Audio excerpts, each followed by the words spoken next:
எல்லாருக்கும் வணக்கம். உங்களை எல்லாரையும் சந்திச்சு ரொம்ப ரொம்ப நாள் ஆச்சு. இன்ஃபேக்ட் வந்து எங்கேயோ வந்து ஊரை விட்டு போயிட்டு திரும்பி வந்த ஒரு ஃபீலிங் இருக்குது. பொதுவாக சீரீஸ் இருக்கும்போது கூட வந்து நம்மளோட சில குட்டி ஸ்டோரி வீடியோ, சம் கிரேட் வின்ஸ்க்கு அப்புறமா சில வீடியோ போடுவேன். எப்படியாவது இன் சம் வே ஆடுகளம் மூலமாக கனெக்ட் பண்ணுவேன். பட் இந்த தடவை கனெக்ட் பண்ண முடியாமல் போச்சு. ஏன் என்ன அப்படிங்கிறத அட்ரஸ் பண்ணுறேன் அந்த நேரம் வரும்போது. ஆப்வியஸ்லி வந்து ஒரு சில சமயத்தில் நமக்கு அந்த மனநிலை, அந்த ஸ்பேஸ் இருக்காது கிடைக்கிறதுக்கு. ரீசெண்டாக என்னோடய 100th டெஸ்ட் நடந்து முடிஞ்சுது. பை த வே, இந்த மாதிரி ஒரு பயங்கரமான டெஸ்ட் சீரீஸ், பேஸ்பால் மாதிரி ஒரு இந்த பேஸ்பால் டெஸ்ட் சீரீஸ் அப்படின்னு நான் அதை கூப்பிடுவேன். இந்த மாதிரி ஒரு டெஸ்ட் சீரீஸ் முடிஞ்ச உடனே எல்லாத்தையும் கொடுத்துட்டோம்டா, உருவி எடுத்துக்கூடா அப்படிங்கிற மாதிரி ஒரு ஃபீலிங் இருக்கும். அந்த ஃபீலிங்கோட நான் இப்போ கரண்ட்டாக வந்து பெங்களூரில் இருக்கேன். ஒரு சின்ன மெயின்டெனன்ஸ் ஒர்க்கு, இது வண்டி ரொம்ப பழசாகி போகிறதுனால கொஞ்சம் மெயின்டெனன்ஸ் ஒர்க் பண்ணுறதுக்காக இங்கே வந்திருக்கேன் பெங்களூருக்கு. ஆனால் அது என்ன பியூட்டினா, நம்ம வந்திருக்கும் போது நம்மளோட காலம் நேரம் எல்லாம் அப்படியே மேலே போயிட்டே இருக்கும். ஒரு அவுட்ஸ்டாண்டிங் வியூக்கு திறந்திருக்கேன். இத்தனை வருஷமாக நான் பெங்களூர் வந்திருக்கேன், பட் இந்த மாதிரி ஒரு அல்சூர் லேக் வியூவோடு நான் இருந்ததே இல்லை, பார்த்ததே இல்லை இந்த மாதிரி ஒரு இதுலேருந்து. திடீர்னு வந்து சர்ப்ரைஸிங்காக எனக்கு காலைல திறந்து பார்க்குறேன், ஒரு பயங்கரமான வியூ. அந்த வியூவும் அட்டாச் பண்ணியிருக்கேன், வீடியோவில் போட சொல்கிறேன் நம்ம எடிட்டர்கிட்ட. சரி, anyway coming back to the whole topic. இந்த 100th டெஸ்ட்டு எனக்கு நடந்து முடிஞ்சதுக்கு எத்தனையோ பேர் வந்து பயங்கரமான விஷஸ்லாம் சொல்லியிருந்தாங்க. உண்மையை சொல்லணும்னா, நான் இந்த மாதிரிலாம் வந்து ஒரு ரிசப்ஷன் இருக்கும், ஒரு செலிப்ரேஷன் இருக்கும் அப்படிங்கிறதுலாம் எதிர்பார்ப்பும் இல்லை. அந்த மாதிரி நான் நினச்சி கூட பார்க்கல. என்றைக்குமே வாழ்க்கையில் நம்மளை வந்து இந்த மாதிரி இன்னொருத்தர் கொண்டாடணும் அப்படிங்கிறது வந்து நிறைய பேருக்கு கனவாக இருக்கும். But somewhere down the line என்னோடய மனசில் வந்து இன்னொருத்தர் கொண்டாடணும், இன்னொருத்தர் நம்மளை பாராட்டணும் அப்படிங்கிற ஒரு மனநிலையில் நான் ரொம்ப அந்த மாதிரி யோசித்து பண்ணதில்லை. ஏன்னா அந்த மாதிரி நடக்கணும், அதுக்காக தான் நம்ம பண்ணணும் அப்படிங்கிற ஒரு சிச்சுவேஷனில் இந்த கிரிக்கெட்டுங்கிற கேம் என்னை நிறுத்தவே இல்லை. ஏன்னா இந்த கேமை நம்ம விளாட்றோம், அது ஒரு ஃபார்ம் ஆஃப் எக்ஸ்ப்ரெஷன், அதுதான் நமக்கு இன்றைக்கி வேலை, அதுதான் நமக்கு இன்றைக்கி சோறு போடுது. அதை எத்தனையோ பேர் பார்த்து சந்தோஷம் அடைகிறாங்க அப்படிங்கிற ஒரு விஷயம் தான் வந்து எனக்கு உச்சத்தில் எப்போவுமே இருந்திருக்கு. அதனால தான் கூட 100th டெஸ்ட் முடியும் போது எங்கள் அப்பாவுக்கு இது எவ்வளோ பெரிய அக்கேஷன், என்னை சுற்றி இருந்தவங்களுக்கு இது எவ்வளோ பெரிய அக்கேஷன், என்னோடய ஃபேமிலி, என் ஒய்ஃப், அவங்களுக்குலாம் இது எவ்வளோ பெரிய அக்கேஷன், எங்கள் அம்மா என்ன கோத்ரூ பண்ணாங்க, அவங்களுக்கு இது எவ்வளோ பெரிய அக்கேஷன் அப்படிங்கிறத சொன்னேன். எனக்கு அந்த அளவுக்கு வந்து அவ்வளோ பெரிய எமோஷ்னல் பர்சன் கிடையாது அப்படின்னு நான் சொல்லியிருந்தேன். பட் என்ன எனக்கு ஸ்டாண்ட் அவுட்டாக இருந்ததுன்னா, இந்த 100th டெஸ்ட் நான் விளாடும் போது, நான் 5th டெஸ்ட்டை பற்றி அவ்வளோவா பேச போகிறதில்ல ஸ்டார்ட் பண்ணும்போது. பட் இதை சொல்லிவிட்டு டக்குன்னு நான் போயிடுறேன். ஏன்னா இந்த டெஸ்ட் சீரீஸ் வந்து அவுட்ஸ்டாண்டிங்கான டெஸ்ட் சீரீஸ். நான் அந்த 5th டெஸ்ட்டுக்கு 100th டெஸ்ட் மேட்ச்சுக்குள்ளே நுழையும் போது கிரவுண்டை சுற்றி ஹோர்டிங், எத்தனையோ பேர் வந்து போஸ்டர்ஸ். நாங்கள் வந்து தமிழ்நாட்டிலேருந்து வந்து 100th டெஸ்ட்டுக்கு, அஸ்வின் அண்ணாவோட 100th டெஸ்ட்டுக்கு நாங்கள் வந்திருக்கோம் அப்படின்னு சொல்லி போஸ்டர் பிடிச்சிருந்தாங்க. ஒருத்தர் ஹிந்தியில் எழுதியிருந்தார், யாராவது ஒருத்தர் கோய் போல் சக்கே ஆஷ் பாய்க்கோ, அதாவது ஆஷ் அண்ணாக்கிட்ட யாராவது சொல்லுங்கள், நான் இந்த மேட்ச்சுக்கு வந்திருக்கிறதே அவருக்காக தான், ரொம்ப தூரத்துலேருந்து வண்டி ஓட்டு வந்திருக்கேன்னு ஹிந்தியில் எழுதியிருந்தார். அந்த மாதிரி சுற்றி போஸ்டரு போகும்போதெல்லாம் நிறைய பேர் பாட்டு பாடிட்டு ரொம்ப என்ன சொல்கிறது, ஒரு மெமரபிளான அக்கேஷனாக எனக்கு இதை கண்டிப்பாக வந்து ஆக்குனாங்க. மன்னிச்சுக்கோங்க, மேட்ச் வந்து நான் அதை ரெக்கார்ட் பண்ணுறதுக்கும்போது ஆஸ்திரேலியா நியூசிலாந்து மேட்ச் ஒன்று கும்முன்னு போயிட்டுருக்கு. அதனால் அப்படி சைடில் ஓடிட்டே இருக்க ரெக்கார்ட் பண்ணும்போது, அதனால் கொஞ்சம் அங்கங்கே கண் அலப்பாஞ்சிச்சுன்னா கொஞ்சம் மன்னிச்சுக்கோங்க. சரி, ஓகே. நான் இந்த 100th டெஸ்ட் மேட்ச் ஸ்பீச்சில் வந்து ராகுல் டிராவிட் வந்து, அதாவது எப்படின்னா, விக்ரம் வேதா படத்தில் வந்து விஜய் சேதுபதி ஹீரோவா, மாதவன் ஹீரோவா அப்படின்னு கேட்டால் வந்து நம்ம பல பேருக்கு பதில் தெரியாது. விஜய் சேதுபதி அரை மாதிரி நடிச்சிருந்தார், மாதவனும் பயங்கரமாக பண்ணியிருந்தாருங்க அப்படின்னு சொல்லலாம். அந்த மாதிரி அதாவது வந்து நான் வந்து ஒரு டெஸ்ட் கிரிக்கெட் தான் வாழ்க்கை அப்படிங்கிறத வந்து எடுத்து உரைக்கணும். அது வந்து வாழ்க்கையோட அப்ஸ் அண்ட் டவுன்ஸை நமக்கு எடுத்து காட்டிகிட்டே இருக்கும் அப்படிங்கிறத வந்து இந்த டெஸ்ட் சீரீஸ் அகைன் எடுத்து உரைச்சிருக்கு. பட் ஆனால் அதுக்கு முன்னாடி ராகுல் பாய் வந்து ஒரு ஸ்பீச் கொடுத்துருந்தாரு.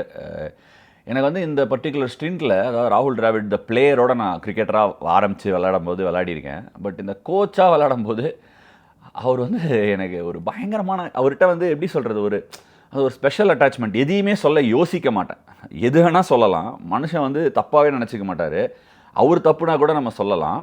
அதே மாதிரி நமக்கு அந்த ஒரு ரிலேஷன்ஷிப்பை நாங்கள் 2 பேரும் பில்ட் பண்ணியிருக்கோம். But at the same time அவர் மேலே அந்த ஒரு மரியாதை, அது எப்படி சொல்கிறதுன்னு தெரில. அதாவது எனக்கு வந்து நான் ஒரு வீட்டில் ஒத்த பையன், பட் ஆனால் வந்து அண்ணன், பெரிய அண்ணன் அந்த மாதிரிலாம் ஒரு கான்செப்ட் கிடையாது. பட் அவர்கிட்ட அந்த ஒரு ஃபீலிங், ஒரு சின்ன ஒரு மரியாதை கலந்த பயமும், அதே சமயத்தில் என்ன வேணால் சொல்லலாம்டா இவர்கிட்ட, அப்படி அது எப்படி எக்ஸ்பிரஸ் பண்ணுறதுன்னு எனக்கு தெரியல. அந்த மாதிரி ஒரு பாண்டு. அவர் வந்து நிறைய உங்களுக்கு தெரியாது, நம்மளோட ஒரு விஷயம் நான் எழுதியிருக்கேன். அந்த விஷயம் கொஞ்ச நாளில் வெளியே வரப்போகுது. அந்த அந்த ஸ்பீச்சில் வந்து ராமகிருஷ்ணாபுரம் அண்டர்ஆர்ம் கிரிக்கெட் அசோசியேஷன் அப்படின்னு சொல்லி ஒரு விஷயம் இருந்தது. அதை அட்ரஸ் பண்ணார் அந்த ஸ்பீச்சில். அதெல்லாம் ரொம்ப ஸ்பெஷலாக இருந்தது. ஏன்னா வந்து நாங்களாம் வந்து தெருவில் வந்து எங்கள் வீட்டில் வந்து விளாடுவோம் அண்டர்ஆர்ம்ஸ் கிரிக்கெட். அதை விளாடும் போது ரோடு முழுக்க போஸ்டர் ஓட்டுவோம். போஸ்டர் ஓட்டி வாங்க வந்து விளாடுங்க, கலந்துக்கங்க, 4 பேர் கொண்ட சைடு, 50 ரூபா என்ட்ரி ஃபீஸும் அந்த மாதிரிலாம் விளாடின காலம் இருக்குது. அது வந்து ரொம்ப வருஷத்துக்கு விளாடணும், ரொம்ப ஸ்பெஷல் எனக்கு. நான் 2008 வந்து ஐபிஎல் கான்ட்ராக்ட் கிடச்சிச்சு. 2008 2014 வரைக்கும் ரோட்டில் விளாடி இந்த பழக்கம்லாம் உண்டு. என்னதான் வந்து மக்கள் அங்கங்கே வந்து ஒரு நம்மளை அப்படி பேசினாலும் இல்லை ஒரு ஃபோட்டோ எடுத்தாலும் அந்த ஒரு ஜாய் தனி. சரி, எனவே எப்படி போயிட்டே இருப்பேன். இந்த வீடியோ அதுக்கான பதிவு இல்லை. பேஸ்பால் சீரீஸ்குள்ளே நான் நுழைஞ்சிடறேன். ஏகப்பட்ட விஷயங்க, எக்கச்சக்க கிளாமரு. அதாவது விஜய் வந்து ஒரு படத்தை சொல்லுவார் தெரியுமா, நான் ஒரு வாட்டி முடிவு பண்ணிட்டேன்னா என் பேச்சை நானே கேட்க மாட்டேன் அப்படின்னு. அது வந்து ஒரு ஐ மீன், நான் விஜயோட ரொம்ப பெரிய ஃபேன். ஒரு ஹீரோ தரப்புலேருந்து அந்த டயலாக் வந்து அவுட்ஸ்டாண்டிங்கான டயலாக், அப்படியே மெய்சிலுக்கு வச்சிடும், கூஸ் பம்ப்ஸ் வரும், தலைவா அப்படின்னு சொல்கிற மாதிரி ஒரு மொமெண்ட்டு. அன்ஃபார்ச்சுனேட்லி நான் இது எப்போவுமே சொல்கிறது தான், சினிமாலேருந்து நிறையா நம்ம எடுத்துக்கலாம், கற்றுக்கலாம், வாழ்க்கைக்கு எது நமக்கு சூட்டபுளாக இருக்கோ அதை கற்றுக்கலாம்.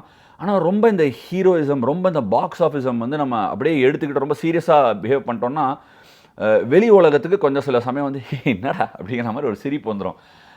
ஆனால் எனக்கு என்னென்னா இந்த பேஸ்பாலை பொறுத்த வரைக்கும் அவங்களோட சில, அதாவது பிரெண்டன் மெக்கலமே அட்ரஸ் பண்ணியிருக்காரு. செகண்ட் டெஸ்ட்டு வைசாகில் வந்து ஆண்டர்சன் ப்ரெஸ் கான்ஃபரன்ஸுக்கு போயிருந்தார். அதாவது வந்து அவங்க வந்து ஃபஸ்ட்டு டெஸ்ட்டு ஜெயிச்சிட்டாங்க, ஒத்துக்கிறேன், நீ ஃபஸ்ட் டெஸ்ட் ஜெயிச்சிட்டிங்க, நீங்கள் ஜெயிச்சிட்டிங்க, அவுட்ஸ்டாண்டிங், வேறு லெவலில் ஆடினீங்க. செகண்ட் டெஸ்ட்டில் அவர் என்ன சொல்லிட்டாரு, 500-600 இருந்தாலும் 60 ஓவரில் நாங்கள் முடிச்சிருவோம் அப்படின்னாரு. அது வந்து என்னன்னா ப்ராபப்ளி அவங்களோட பாசிட்டிவ் மைண்ட் செட்டை திருப்பி எடுத்து உரைக்குது அப்படின்னு நான் ஒரு விதத்தில் அந்த சமயத்தில் பார்த்தா கூட ரொம்ப தூரம் போயிட்டோம், இனிமேல் திரும்ப முடியாது அப்படிங்கிற மாதிரி ஒரு சுச்சுவேஷன் தான். ஆனால் அந்த டைமில் நீங்கள் செகண்ட் டெஸ்ட்டு வைசாகில் அவங்க ஒரு சேஸ் போனோம். ஃபஸ்ட்டு டெஸ்ட்டு ஹைதராபாத்தில் என்ன நடந்ததுன்னு ஒரு சின்ன ரிஃப்ளெக்ஷன் நம்ம பார்த்துடலாம். அந்த ஹைதராபாதோட செட்டிங் நான் உங்களுக்கு எடுக்கிறேன். First open practice wicket, Virat Kohli வந்தார், ப்ராக்டிஸ் பண்ணார், டீம் ப்ராக்டிஸ் நடந்துக்கிட்டே இருந்தது. சடனாக பாவம் ஒரு விராட்டுக்கு வந்து ஒரு personal emergency R what ever, அவருக்கு வந்து ஒரு ஃபேமிலிக்கு தேவைப்பட்டது, அதனால் அவர் கிளம்பி போயிட்டார். திடீர்னு விராட் கோலி இல்லை. அப்புறம் என்னாச்சு, மேட்ச்சுக்கு முந்தின நாள் நானும் கரெக்டாக தான் ப்ராக்டிஸ் பண்ணிட்டேன். மேட்ச்சுக்கு முந்தின நாள் இப்படி பால் போட்டங்காலில் வந்து பட்டார்னு ஒரு பேக்கில் ஒரு அப்படியே யாரோ உள்ளே இழுத்து டமால்னு அச்சா மாதிரி இருந்தது முதுகில், ஒரு மிட் பேக்கில். என்னடா அது இவ்வளோ பெரிய சீரீஸ், நம்ம இந்த சீரீஸில் வந்து நமக்கு முன்னிலையில் எத்தனையோ மைல்கல்கள் இருக்குது. ஏன்னா நம்மளே வந்து அதை வந்து யோசிச்சிருக்க மாட்டோம். பட் அத்தனை பேர் சொல்லியிருக்காங்க, 500 விக்கெட் எடுக்க போகிறோம், 2 டெஸ்ட் ஆட போகிறோம், அத்தனை பேர் சொல்லியிருக்காங்க. நம்ம மனசில் இருக்குது. டக்குன்னு அதை அடிப்பட்டோன்னா அப்படியே ஒரு மாதிரி என்ன சொல்கிறது, வலி தாங்கலை, படுத்துட்டேன். பால் போட்டு அப்படியே ஒரு ஓரமாக போய் படுத்துட்டேன். நம்ம அதனால தான் நேற்று கூட ஒரு அப்ரிசியேஷன் போஸ்ட் கமலேஷ் ஜெயினுக்கெல்லாம் போட்டிருந்தேன். ஃபிசியோ அண்ட் யோகேஷ் பர்மார், அவரையும் வந்து நான் மென்ஷன் பண்ணல. அவரோட ஃபோட்டோ அது வந்து சதி பண்ணி அவரோட ஃபோட்டோ வரல. Yogesh Parmar and Kamlesh Jain along with support staff Rajeev, அவர் ஒரு மசாஜ் தெரபிஸ்ட்டு, தயானந்த் அவர் ஒரு மசாஜ் தெரபிஸ்ட்டு, இவங்கெல்லாம் வந்து பயங்கரமாக உழைச்சிருக்காங்க பிஹைண்ட் த டோர்ஸ். அப்படியே படுத்துட்டேன் அந்த முதுகு வலியில். ஐயோ என்னடா இது, எத்தனையோ பேர் இப்படி பண்ணி நம்மளை இது பண்ண போகிறோம் நினைக்க போகிற சீரீஸில் ஆரம்பத்தில் மேட்ச்சுக்கு முந்தின நாள் இப்படி ஒரு முதுகு பிடிச்சிக்கிச்சே அப்படின்னு சொல்லிட்டு உட்காந்துட்டு இருந்தபோது ஃபஸ்ட்டு அது ஒரு அடி பர்சனல் நோட்டில், அதை நான் சொல்கிறேன். அந்த மேட்ச் வந்து உள்ளே போனோடனே ஆஸ் யூஷுவல் ஃபஸ்ட் டே அவங்க டாஸ் பண்ணி பேட்டிங் ஆடுறாங்க. ஆனால் நம்ம வந்து அவங்கள 220க்கு போல் அவுட் பண்ணிடுறோம், 220 230க்கு போல் அவுட் பண்ணிடுறோம். திருப்பி வந்து சாயந்தரம் யசஸ்வி ஜெய்ஸ்வால் கும்முன்னு கும்மிட்டார். ஒரு டெபியூட்டான்ட் டாம் ஹார்ட்லி, அவர் டெபியூ பண்ணுறாரு, கொஞ்சம் கஷ்டப்பட்டார் லெங்த் இது பண்ணுறதுக்கு. He found it very tough to cope up. But Jaiswal செம்ம கவுண்டர் அட்டாக் போட்டார். நெக்ஸ்ட் டே மார்னிங் ஐடியல், அதாவது இந்த மாதிரி இந்த டெஸ்ட் சீரீஸ் ஆன மாதிரி good surfaces, outstanding batting surfaces வந்து is something the batsman should ideally cherish. எனக்கும் இந்த மாதிரி பிச்சர்ஸில் ஆடுறதுல ரொம்ப ஒரு ஆசை. ஏன்னா அந்த கேமோட பேன் அவுட், அந்த சீரீஸ் போக போக அந்த அப்ஸ் அண்ட் டவுன்ஸ் போகும். அதில் நம்ம எவ்வளோ அழகாக கேபிட்டலைஸ் பண்ணலாம், நம்ம எவ்வளோ அழகாக அந்த கீழே மேலே அதை சமாளித்து எப்படி வெளில வரோம் அப்படிங்கிறதுக்கு ஒரு பயங்கரமான ஃபிலிப்பு. ஒரு கவுண்டர் அட்டாக் போடுறாரு, ஒரு 550 ரன் அடிச்சு துவம்சம் பண்ணினோன்னு நினைக்கும் போது நிறைய விக்கெட் விட்டு அவங்கள திருப்பி கேம்குள்ளே கொஞ்சம் ஷட் பண்ணாமல் விட்டுடுறோம். அதாவது என்னென்னா, ஷட் பண்ணோம் அப்படின்னா நமக்கு வந்து டெஸ்ட் சீரீஸ் இத்தனை பல வருஷமாக பார்த்து என்ன பழக்கமாயிடுச்சுன்னா, ஓகே நம்ம லீட் எடுத்துட்டோம், 100 ரன் மேலே போயிட்டோம், அவ்வளோதான், போலிங் போட்டு ஆல் அவுட் ஆக்கி 250 ரன்னுக்கு காலி பண்ணிடுவோம் அப்படிங்கிற ஒரு ஃபீலிங் இருக்கும். அந்த ஃபீலிங்கை நான் மறுக்க மாட்டேன். பட் இந்த மாதிரி குட் சர்ஃபேசஸில் எப்போவுமே அவங்க ஃபஸ்ட் இன்னிங்ஸ் கொஞ்சம் சீப்பாக போல் அவுட் ஆகிட்டாங்க. நம்ம ஒரு 400 சில்லரை அடிச்சிட்டோம். நம்ம ஆல்வேஸ் என்ன எக்ஸ்பெக்ட் பண்ணணும்னா, அவங்களும் ஒரு 400 சில்லரை திருப்பி அடித்தா இந்த ஸ்கோரை நம்ம சேஸ் பண்ணணும். ஏன்னா நல்ல பேட்டிங் சர்ஃபேசஸில் அதுதான் நாம். இது இப்போ நடந்துட்டு இருக்கு ஆஸ்திரேலியா நியூசிலாண்டில் அதே மாதிரி தான் போயிருக்கு மேட்ச். ஆஸ்திரேலியா வந்து 260 அடிக்கிறாங்க second innings. First innings New Zealand கொட்டிக்கிட்டாங்க. தேர்ட் இன்னிங்ஸில் நியூசிலாந்து அவங்கள தாண்டி ஒரு 100 ரன் அடிச்சு ஆஸ்திரேலியாவில் ப்ரெஷரில் போகிறோம். அந்த மாதிரி தான் நடக்கும். ஒரு நல்ல டீசென்ட், அதாவது எப்படி சொல்கிறது, குட் டெஸ்ட் மேட்சஸ் அந்த மாதிரி போகும். அதை சேஸ் பண்ண எப்பவுமே day 4 chase is not that easy. அதாவது 4th innings chases are not easy.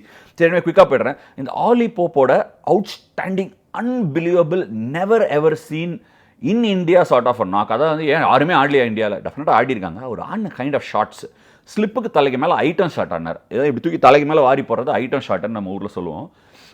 அந்த ஷாட்லாம் ஆடினதுக்கு பயங்கர கிரெடிட்டு. மனுஷனுக்கு தில்லியா திரும்பி நின்று அடிக்கிற ரிவர்ஸ் ஸ்வீப். அது என்ன பண்ணுது, பாட்டம் எஜ்ஜில் போட்டு கவர்ஸ் காலியாக இருக்குது, கவர்ஸ் வழியாக போகுது. அவர் ஆடிக்கிட்டு இருக்கும்போது ஆக்சுவலி நான் இப்போ ரீசெண்டாக சொல்லியிருந்தேன், என்னோட 100th டெஸ்ட் இன்டர்வியூவில் கூட அதை பற்றி பேசியிருந்தேன். பட் ஆனால் வந்து டியூரிங் டெஸ்ட் சீரிஸ் வெளியே வரக்கூடாதுங்கிறதுனால அதை வேண்டான்னு சொல்லி நிறுத்திட்டேன்.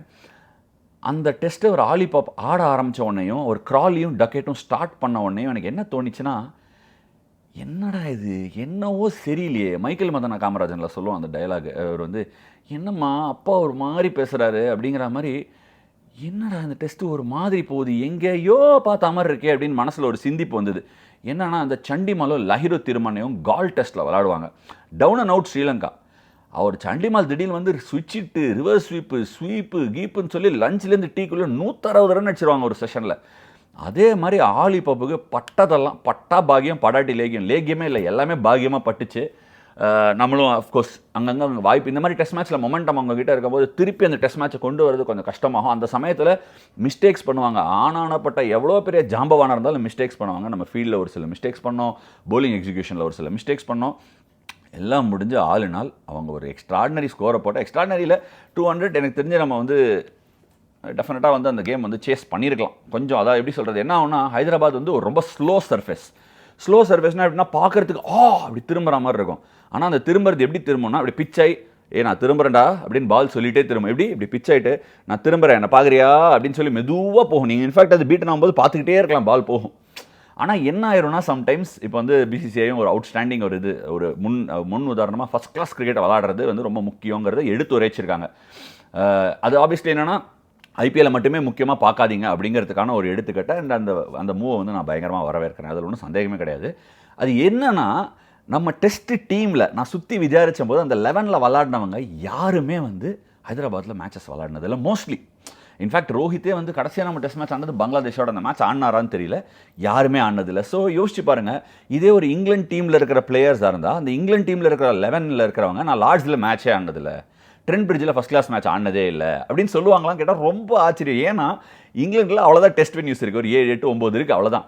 இந்தியாவில் 20 எங்கே பார்த்தாலும் டெஸ்ட் வென்யூ. பல பேருக்கு அதுவே அவே கேம் தான். ஸோ இதை வந்து சில சமயம் வெளிநாட்டு மீடியா பார்வையிலேருந்து பார்க்கும்போதோ இல்லை யாரோ வந்து பேசிட்டு போகும்போதோ ரொம்ப சிரிப்பாக இருக்கும். டேய் என்னடா உங்களுக்கு என்னடா இந்தியன் கிரிக்கெட்டோட அதோட மேக்னிடியூட் எங்கெங்கே கடைசி அங்கே எப்போ டெஸ்ட் மேட்ச் ஆனோன்னு உங்களுக்கு தெரியுமா? எங்களுக்கே அது என்ன நடக்கும்னு தெரியாது பிச் அப்படின்னு சொல்லணும்னு தோணும். அதுக்கு என்ன உதாரணமாக அவங்க பாட்டு சொல்லுவாங்க, அதுக்கு நம்மளும் விற்று போய் நம்ம ஆளுங்களும் சேர்ந்து அதுக்கு பாப்பா மம்மி பாடுறேன் கேட்குறியா அப்படிங்கிற மாதிரி பாடுவாங்க. எனிவே அந்த ஹைதராபாத் டெஸ்ட் வந்து அப்படியே கண்டினியூ பண்ணலாம் அடுத்த செக்மெண்ட்டில். சரிங்க, அந்த டெஸ்ட் வந்து அது ஸ்லோவாக இருக்குது. நம்ம இனிஷியலாக கொஞ்சம் ஒரு 40 நோலாஸ்க்கு அப்புறம் விக்கெட் விட்டுறோம். அந்த டெஸ்ட் மேட்ச் வந்து போயிடுச்சு அப்படின்னு நினைக்கும் போது நானும் கோணாமல் அப்படியே விளாட்றோம். இன்ஃபேக்ட் எனக்கு என்ன ஒரு சின்ன வருத்தம்னா, நிறைய பேர் வந்து நான் அந்த மேட்ச் முடிச்சதுக்கப்புறம் வந்து இறங்கி நீ வந்து அடிச்சிருக்கக்கூடாது அப்படின்னா புவர் ஷாட் அந்த மாதிரி சில பேர் சொன்னாங்க.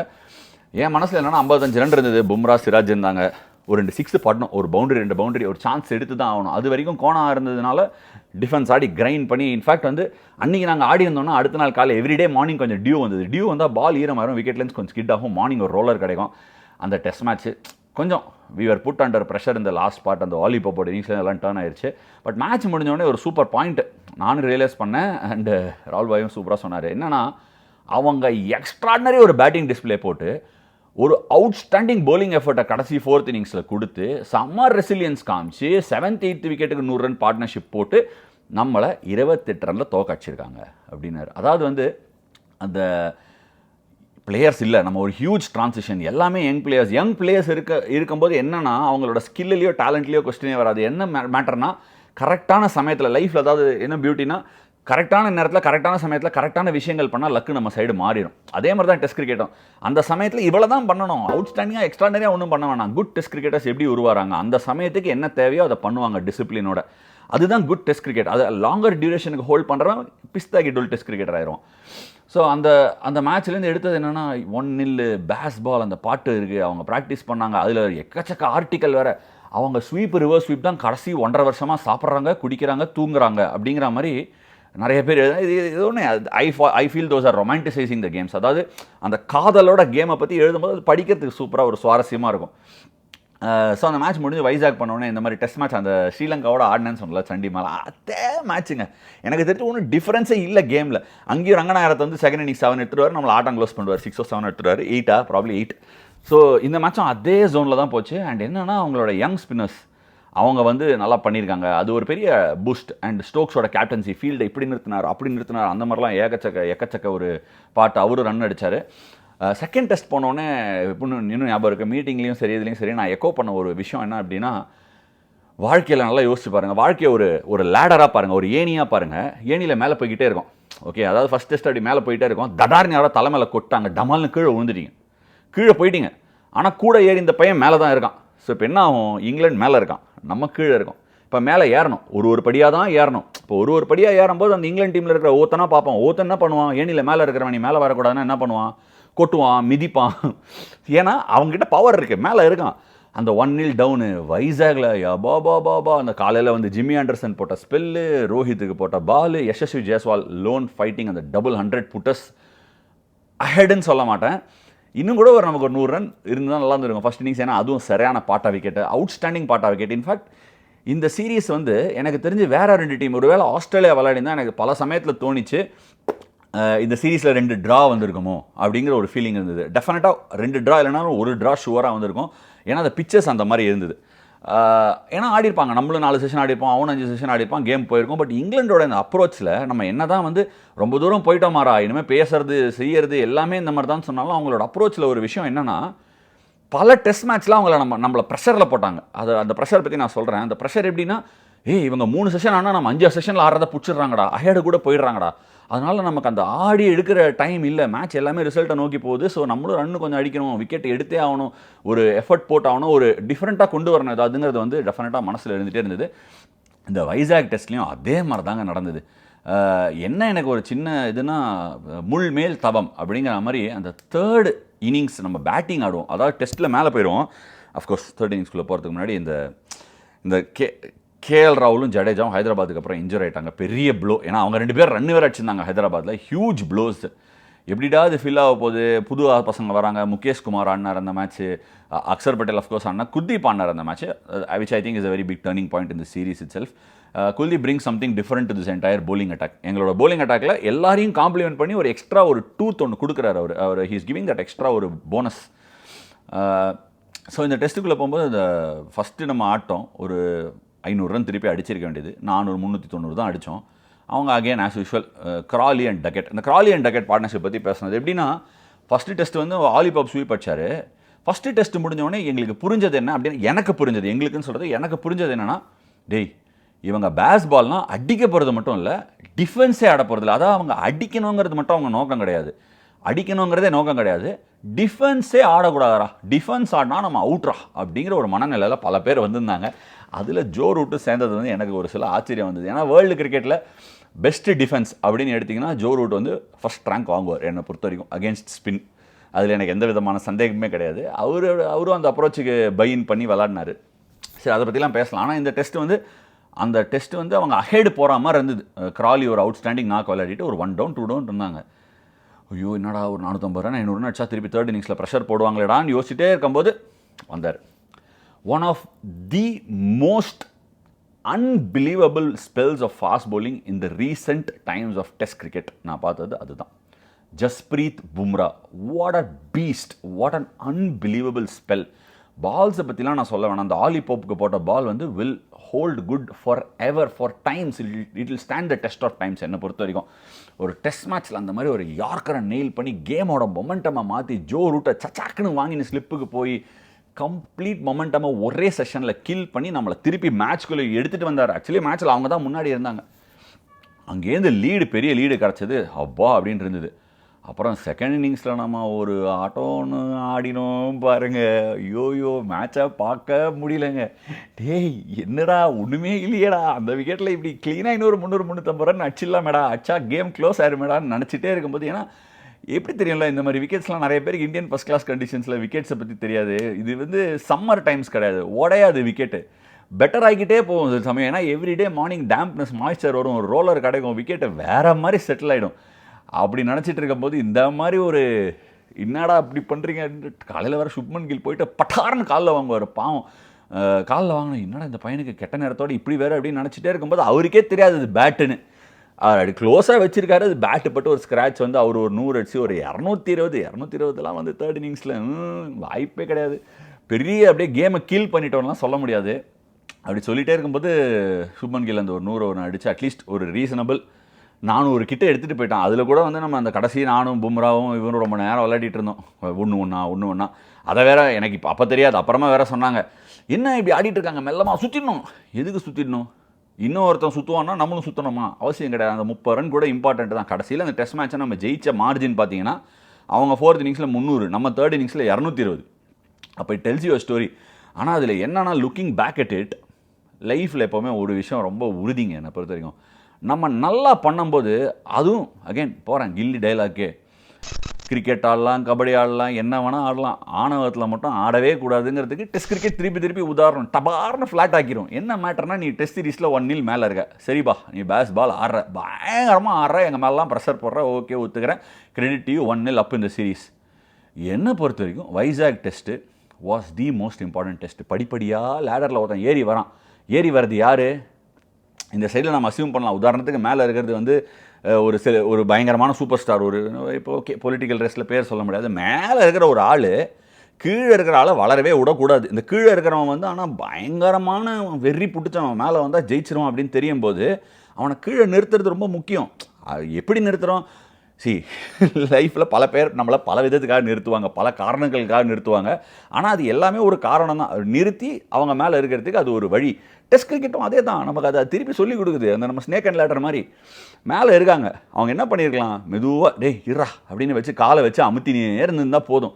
ஸ்டார்ட் வேறு கட்சிச்சு செகண்ட் இன்னிங்ஸில் திருப்பி பெரிய ஒன்றும் அதான் எப்படி சொல்கிறது, ஒரு 50 ரன் ஸ்டார்ட்டு கட்சிச்சு. அந்த ஈவினிங்கில் வந்து நான் டக்கெட் விக்கெட் எடுப்பேன். என் மனசில் ஓடுது, என்னடா போன மேட்ச் வந்தோம் விக்கெட்டு க்ளோஸாக இருக்கும், முதுகு இப்படி பிடிச்சிக்குது, இந்த மேட்ச் வரும் ஃபஸ்ட் இன்னிங்ஸ் போடுறோம் விக்கெட்டே விழலை, ஐயோ. ஆனால் ரொம்ப மோசமாக போடல, நம்ம போட்டால் அங்கங்கே கொஞ்சம் ரன் எப்படி அடிக்கிறாங்கன்னா ஷாட்ஸு பல பேருக்கு வந்து வெளியிலன்னு சொன்னால் தெரியாது. அவங்க அடிக்கிற ஷாட்ஸ்லாம் ட்ரைவ்ஸ்லாம் கூட கிராலிலாம் ஆந்தியே படிச்சு விட்டுறாரு, அப்படி தம்மான்னு அடிச்சு விட்டுறாரு.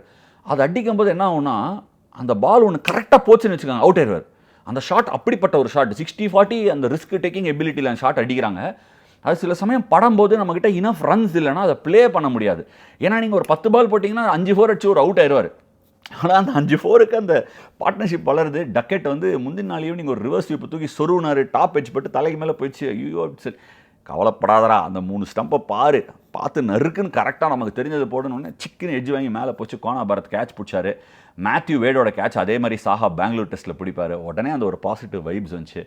Next day morning, I was able to knock over Joe Root and Ollie Pope. One of the crucial morning spells, one of the best spells I have bowled in my life so far. நான் சொல்லலாம் 3 wicket தான் விழுந்துச்சு. Tom Hartley என்னோட 500th விக்கெட்டுக்கு out கொடுக்கப்பட்டு review ஆகி Anderson க்ளோவில் பட்டு ஸ்லிப்புக்கு மேலே போய் some things are meant to be and some things are not.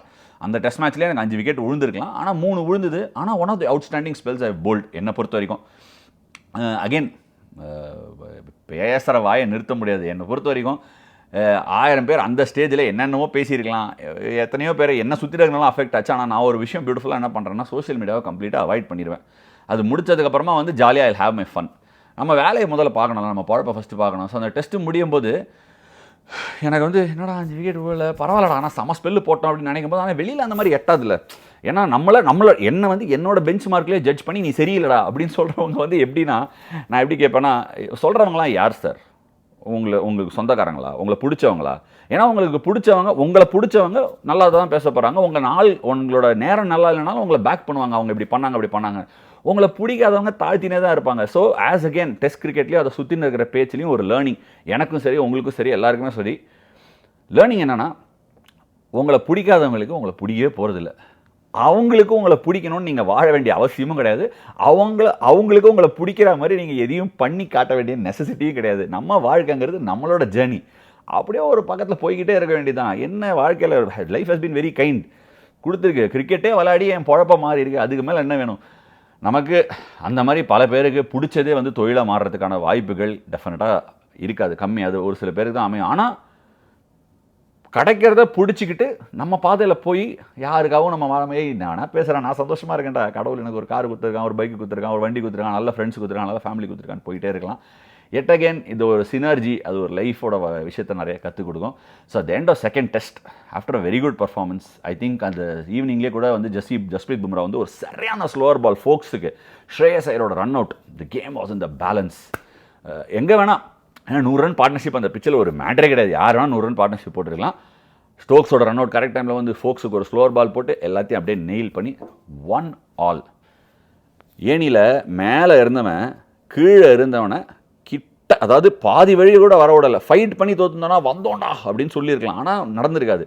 லேடரோட உச்சத்துக்கு கொண்டு வந்து வாடா நம்ம சரிசமமாக நிற்கலாம் அப்படின்னு சொல்லி வச்சுருக்கான். அடுத்த 2 டெஸ்ட்டில் என்ன நடந்ததுன்னு பார்க்கலாம்.